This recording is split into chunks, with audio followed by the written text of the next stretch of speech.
Hey guys! Hey guys! We are back with another movie review. This time we're reviewing Deadpool. If you haven't seen it yet and you want to avoid any spoilers, you're going to want to skip this video and come back later because everything we say from this point forward is going to be a spoiler.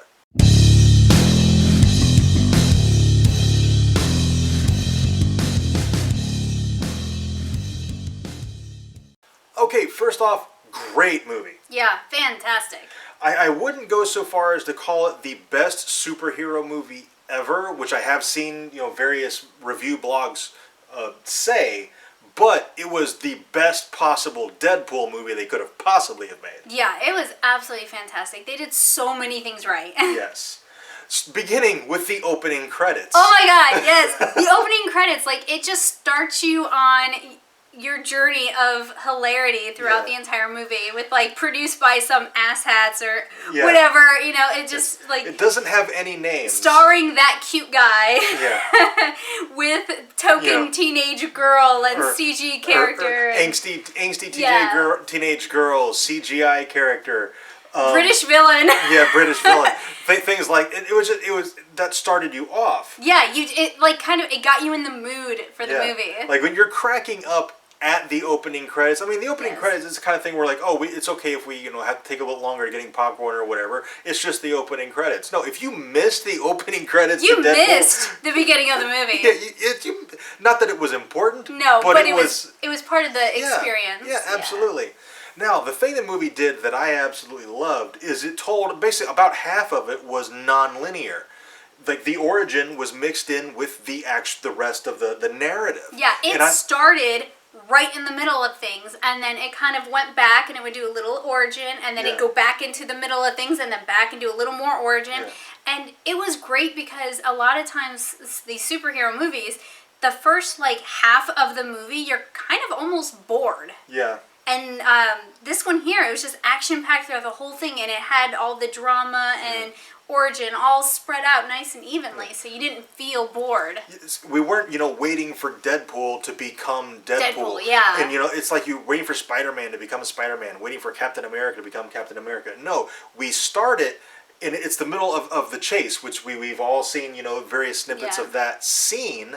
And sort of we're going to start in the middle of this. This is where the movie begins. And it was a genius move because there was never that I'm waiting to see the character that I came to see. Yes.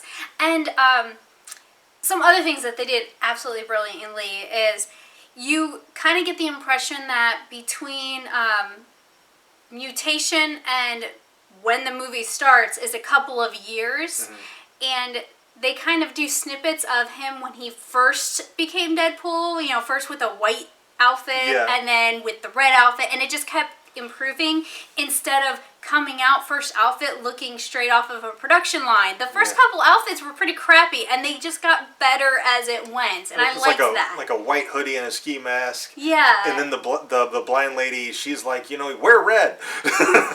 And then his first red suit was a little bit better than the white hoodie and the ski mask, and then finally he gets the nice Deadpool suit. Okay, if you haven't seen Deadpool yet and you're watching this video going, okay, is it okay for me to take my teenage child to see Deadpool? I'm going to say if the kid's under 15 or 16, probably don't take them. I would highly recommend if your kid really wants to see this and you want them to be able to see it, go see it yourself first and make a judgment call. This movie is extremely raunchy, and it drops the F-bomb a lot. There's quite a bit of nudity, including some, scarred up Deadpool full frontal. Yes. And there's a lot of sexual innuendos, and you have to know your kid, but I highly recommend you watch the movie first. Yeah. I want to talk about my favorite part of the movie, and it happens pretty early in the movie, but it's Deadpool when the villain escapes and he's taking out his frustration on Colossus. And he punches Colossus and he breaks his hand, and he's like, ah! And then he punches him with the other hand and he breaks that hand. And then he roundhouse kicks him in the face a la Chuck Norris and breaks his foot. Yeah, that was pretty epic. It was, And it reminded me a lot of Monty Python. You know, it's just a flesh wound. Like it reminded me a lot of that, and I was laughing out loud. Yeah. And then when Colossus is, he handcuffs him and he's bringing him back to the Xavier mansion, and Deadpool, he just cuts his own hand off and escapes. And then when the little baby hand grows back. Oh gosh, yes, the baby hand. The little baby hand, and he's got his roommate. You know, the blind lady is his roommate, and he's like, "Well, you're gonna want to leave me alone now because it might feel bigger with this hand." Speaking of Colossus, they did him right. Like, Yeah. he was colossal. Yeah. And I like that he was very huge and intimidating, and that was Colossus. And he was Russian, which Yes! finally, Russian Yes! Colossus. He's Russian. His name's Pyotr. He's Russian. The other thing the movie did really, really well, and it's something that is throughout the Deadpool comics, and I was wondering how they would execute it in the film. And it's the only thing I was actually concerned about in the run-up to it, and that's breaking the fourth wall. Yeah. Because that's a very risky thing to do, especially in a feature film. But they pulled it off, and they pulled it off absolutely perfectly. This movie is absolute wall-to-wall action, and the fight scenes, they're very well choreographed. Yes. And like Ryan Reynolds spent obviously a fair amount of time learning how to use a sword and look like he knows what he's doing.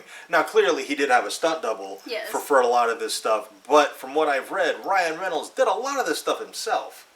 So that's really impressive because the fight was beautifully choreographed. The fighting was very believable. And finally, we should really mention the post-credits scene. Yes. Everybody should know by now that Marvel movies have a scene after the credits end, and it makes my teeth itch when I see people leaving the theater before the end of the credits. I'm like, what are you doing? All There's of them gotta be have something it. This else. is common knowledge now. Yeah. It's not even geek knowledge. It's common knowledge. Yeah. So, the after-credit scene is a parody of Ferris Bueller, and it was so great. He's like, shoot, go. The movie's over. Go. But then he comes back out, like the credits, end again, and then he comes back out and he's like, oh, fine, well, Deadpool 2, we're doing Cable. And oh my God, they're doing Cable. Yeah, Which that's exciting. Makes a lot of sense given that the next X-Men film is Apocalypse. So it makes sense that they're doing Cable with Deadpool. Yes. They haven't cast him yet, but word is the guy who played the bad guy in Avatar, whose name just went poof right out of my head, he wants the part. He's apparently on Twitter campaigning to do this role. And he's perfect. He's working out to beef up for the role. He doesn't even have it yet, and he's already prepping for it. Yeah. So that's kind of amazing. Yeah. He would make an amazing Cable. The only other person I can think of off the top of my head who could do Cable and do that character justice is Ron Perlman. Yeah, I can see that.